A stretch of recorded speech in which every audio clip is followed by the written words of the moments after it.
Okay, Marcus. I was away in the toilet. I should eat more bran. What did you guys decide while I was away?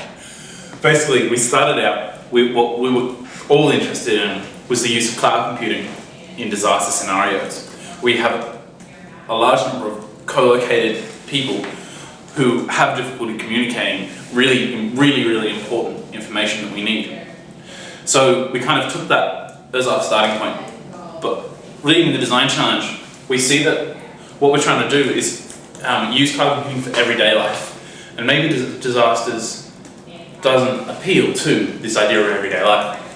But then we kind of went back to why we were interested in disasters in the first place. And these are scenarios in which we aren't advantaged. Pedro came up with a great point that what about in a disaster scenario, your battery runs down. You can't access the cloud on your iPhone or your laptop anymore.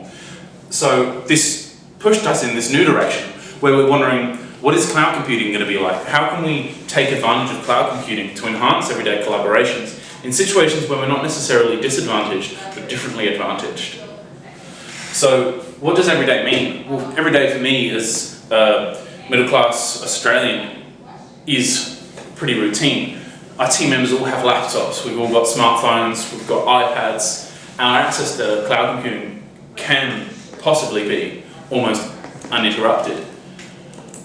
But every day for certain people in the world, that's not the case. I recalled and told the team about when I was in Africa, and there would be charging stations where you would have to go to a location and pay just to get access to the electricity to charge your mobile phone. So how can we develop, so this is our now starting point. We want to think about how can we take advantage of cloud computing to enhance the way we interact collaboratively when we're not advantaged in the same way that we are in modern Australia. And that's where we're at now. So stay tuned. Okay, I'm seeing that maybe the field work that we're going to have to do is going to be a little bit different from, hey, we've got two camera angles. It might be a little bit different from, I should be sitting up straight if we've got two angles.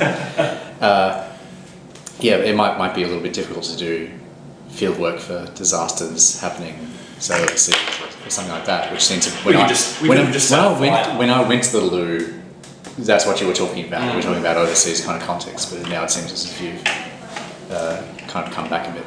Well, I think, when thinking about the interesting design challenges of disasters, what's really interesting is the way in which access to the cloud isn't ubiquitous.